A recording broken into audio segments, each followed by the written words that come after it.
हमारे चैनल से जुड़ने के लिए YouTube पर अलीमी एजेंसी को अभी सब्सक्राइब करें और बेल आइकन जरूर दबाएं। हंगामे निशाते लज्जते ख्वाबे गिरां बदल डालो। एक दो हंगामे नहीं बल्कि आए दिन कोई ना कोई हंगामा होता रहता है, आए दिन कुछ न कुछ होता रहता है। हम और आप सिर्फ अपने वतने अजीज मुल्क हिंदुस्तान ही में नहीं बल्कि आलमी सतह पर पूरी दुनिया में इसका मुजाहरा कर रहे हैं। आए दिन हमारे और आपके ईमान और अकीदे से खेलने की बात की जाती है। आए दिन हमारे और आपके मजहब की अजमतों को निशाना बनाया जाता है। कहीं न कहीं से कोई न कोई सूरत हाल और हंगामी सूरत हाल पैदा होती है, जो एक दो हंगामे ही हमारी और आपकी आंखें खोलने के लिए काफी है, हमें और आपको जगाने के लिए काफी है। मगर हमारी और आपकी कौम है, हम और आप हैं। आए दिन तमाम मुशाहिदात के बावजूद ख्वाबे खरगोश के मजे ले रहे हैं। हम और आप अपने कानों में तेल डाल करके खामोश बैठे हुए हैं, खामोशी का मुजाहरा कर रहे हैं और इस इंतजार में है कि शायद कोई दूसरी मखलूक आसमान से उतरेगी जो हमारी शरीयत पर अमल करेगी, जो हमारी मस्जिदों को आबाद करेगी, जो हमारे कुरान को पढ़ेगी, जो हमारे और आपके मजहब के हमारे और आपके मजहब के पैगाम को लोगों तक पहुंचाएगी। हजरात मोहतरम, यकीनन अहले हक की ताईद आसमान से होती है, यकीनन अहले हक की हिमायत में आसमान से फरिश्तों का लश्कर नाजिल होता है, यकीनन आसमान से फरिश्ते अहले हक की नुसरत के लिए आते हैं। मगर उनके साथ साथ सिर्फ मैदान कारज़ार में हक की हिमायत के लिए फरिश्तों का लश्कर ही नहीं रहता, बल्कि बद्र की मैदान में हमारी 313 की तादाद पहले उतर कर खड़ा होना पड़ता है। जब वो खड़े हो जाते हैं तो आसमान से फरिश्ते भी मदद के लिए उतर आया है। बेशक सुभान अल्लाह सुभान अल्लाह, बहुत उम्दा, माशाअल्लाह, सुभान अल्लाह सुभान अल्लाह, बहुत अपने ईमान और अकीदे की हिफाजत और इसकी सियानत के लिए बेशक बेशक अमल में उतरना पड़ेगा।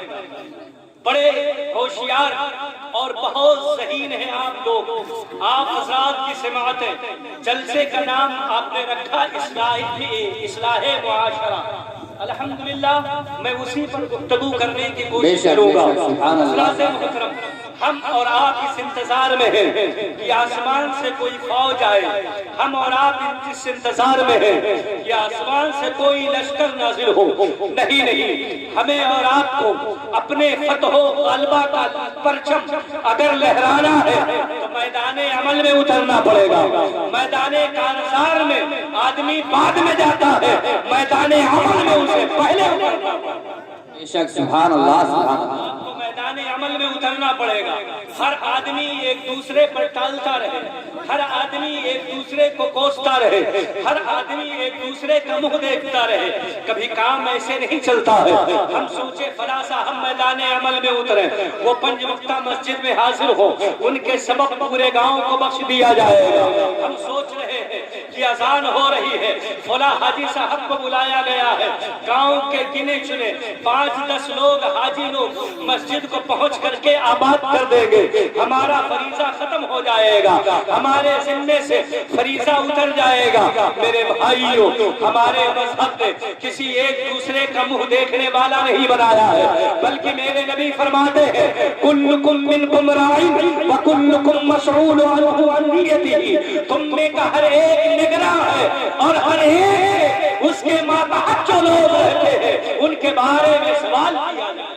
बेशक सुभान अल्लाह सुभान अल्लाह, तुम में हर एक निगरान है, भाई भाई का निगरान है, पड़ोसी पड़ोसी का निगरान है, एक दूसरे का निगरान है, बड़ा छोटे का निगरान है, छोटा बड़े का निगरान है, बाप बेटे का निगरान है, बेटा अपने अहलो अयाल का निगरान है। आपके मातहत जितने लोग रहते हैं आप उन सब के निगरान है। कुरान करीम में अल्लाह रब्बुल इज्जत ने इरशाद फरमाया क़ू अनफुसकुम व अहलीकुम नारा अल्लती वक़ूदुहा अन्नास वल हिजारा। तुम खुद भी जहन्नम की आग से बचो और अपने अहलो अयाल को जहन्नम की आग से बचाओ।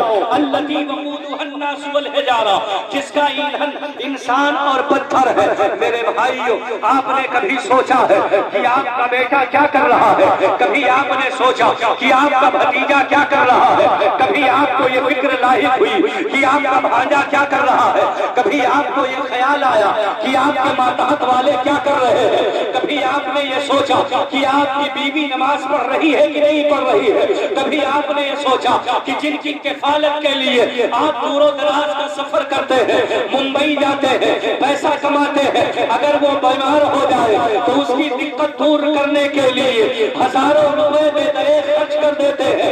آپ ان کی عیش و آرام کے لیے گرمی ہو تو پنکھا اور کولر کا انتظام کرتے ہیں، اور یہ فکر لاحق رہتی ہے کہ میرے بیٹے گرمی کی تمازت میں 40 ڈگری ٹمپریچر میں کیسے زندگی گزار رہے ہیں۔ آپ کو یہ فکر لاحق ہوتی ہے کہ جب 5 یا 7 ڈگری ہوتا ہے، 4 اور 5 کے ڈگری میں جب ٹھنڈک ہونے لگتی ہے، گرم کپڑے کا انتظام ہے کہ نہیں؟ کہیں ہمارے ماتحتوں کو کوئی تکلیف نہ ہو جائے، کہیں ہمارے بیاہ ہماری کے پالک میں پلے والوں کے پاس شال سوٹر کی قلت نہ ہو جائے، لحاف و گدے کی کمی نہ ہو جائے۔ آپ ہر طریقے سے انتظام کرتے ہیں، مگر کبھی آپ نے سوچا کہ آپ کے ماتحت رہنے والے جن سے 40 ڈگری ٹمپریچر آپ برداشت نہیں کرتے، جن کے لیے 60 ڈگری آپ کے ٹھنڈی برداشت نہیں کرتے، کیا آپ نے ان کے قبر کا انتظام کیا ہے؟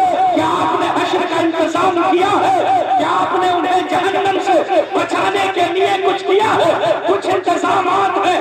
اگر ہاں تو آپ کا دل آپ کی گواہی دے گا، اور اگر نہیں تو یہ باعث شرم ہے اور یہ فکر